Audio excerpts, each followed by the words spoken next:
I'm Dr. Alicia Cabral, Superintendent of Schools in Easton. This is Sam Cederbaum. He's going to be the principal of the Blanche Ames Elementary School, and Walter Hartley, who is our owner's project manager with PMA Consultants. We're here today in the Blanche Ames School to show you the progress so far. We're very excited to be able to see some of the installations of some built-ins, and you can see the spaces more clearly now, and we wanted to share how the project is going. Currently, we are on target to finish at our scheduled date, which is in January, for population of students in January after the winter break, and we are currently under budget so far. We hope it will stay that way. The school will serve just over 800 students in grades PK through 2, which will be all of the pre-K to 2 students in public school in Easton in one school. We'll also be on the main campus with our other 3 schools. So it has the opportunity for us to do a lot of sharing and working together, having our students get together, watch one another's performances, a lot of other benefits to our district. We will have up to 120 contractors on site each day, working in the different aspects of the building, and we're excited to show you the progress so far. Welcome to the front lobby of the Blanche Ames Elementary School. This is where we will welcome students, families, and guests to our building. They will have to check in with an office staff person here before gaining entry to the building, and we will have the option of letting them enter to the office, to the building, or have access to the gym depending on the reason that they're visiting the building. We are excited to have a warm and welcoming environment as they come into the building and look forward to having people come visit us here at the Blanche Ames Elementary School. We are now in the main office of the Blanche Ames Elementary School. This is where the building administration will be housed. We have offices for all of our administrators. We will have our secretaries and clericals housed out of this office. It also provides direct access into our cafeteria, as well as direct access down the hallway into our nurses suite. Our nurses suite has its own ventilation system. As we worked through this project during COVID, we realized that was a very important accommodation to make. And students will be able to enter from both the hallway or the office to see the nurses or be dismissed from them. We are now standing in the cafeteria, the larger of the 2 cafeterias in the building. This is one of our 2-story areas in the building. There are roof monitors above us to allow the natural light to come in. Behind me, you can see our ramp feature that will allow students to traverse from the 1st floor up to the 2nd floor. We are one of few schools that has this as a universal design instead of a stairwell to allow access between floors. Our ramp is specially designed to highlight the life of Blanche Ames, for whom the school is named after, so students will have access to many features, timelines about her life, and interactive sections of that timeline and ramp as they're walking from the 1st floor to the 2nd floor. Behind us is our 2-sided stage, which can be seen from both the cafeteria side and the gym side, so that we can provide presentations and shows from both sides depending on the size of the audience. It is reachable by a ramp via the gym or the cafeteria, and is loaded with sound systems for both sides of the room. The cafeteria will seat 285 students, and we will show you the smaller cafeteria later that will seat a smaller number of students. We are now in the gymnasium, one of our prime locations that will be used by both school population as well as community use. It will feature a beautiful hardwood floor. We will have 6 retractable basketball nets in here. Behind me you can see the gym storage and gym office. There's also a space dedicated for our littlest learners in preschool to use so that the enormity of the gym does not overwhelm them. There's a space for them to use on their own. We've also kept in mind all of our other specialists at the pre-K to 2 level. So just off the gym, we have rooms dedicated for music on the 1st floor, and on the 2nd floor above the music rooms, we have rooms dedicated to art as well, which have an art storage room in between them, and adjoining that is a kiln room so that our students will be able to work on clay and pottery here at the Blanche Ames Elementary School.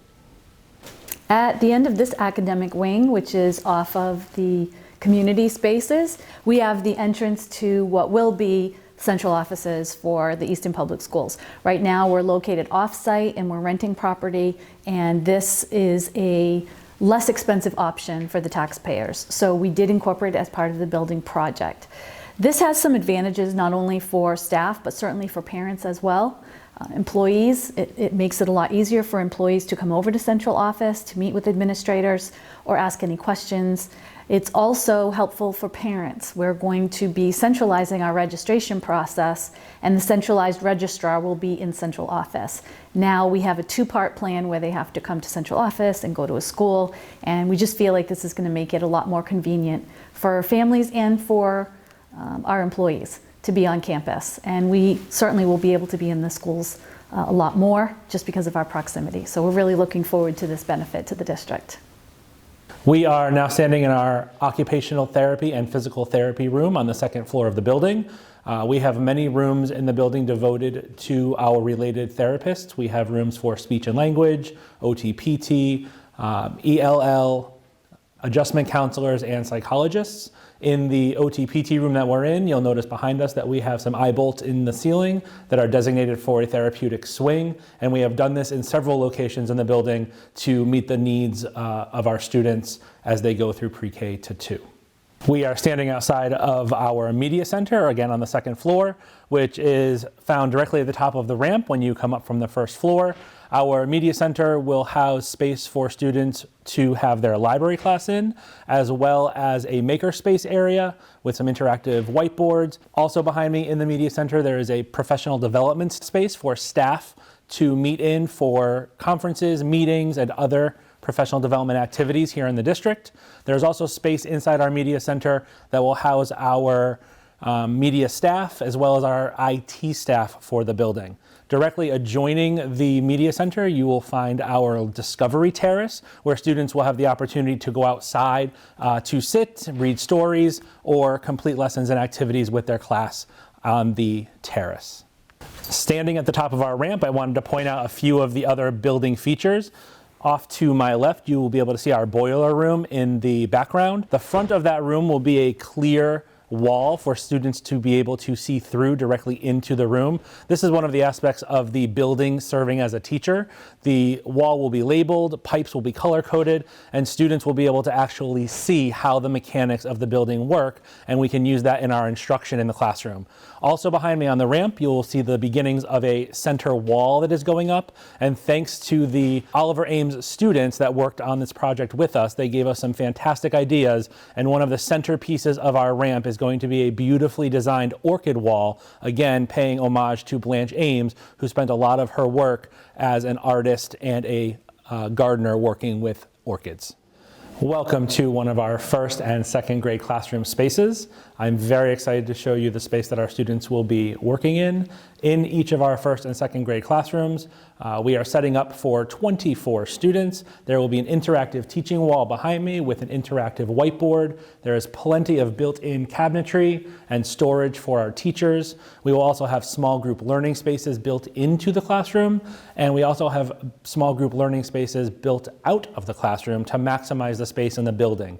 Behind me, there is a small group room that adjoins 2 classrooms that teachers and students can share between 2 rooms. And out in the hallway, I will show you our flexible learning space that will also be equipped with tables and chairs and an interactive whiteboard so that students and teachers can work in small groups out in the hallway as well as an extension of our classrooms. So we really, truly took all of the space we had and maximized its use so that students and teachers could have the most effective learning spaces here at Blanche Ames.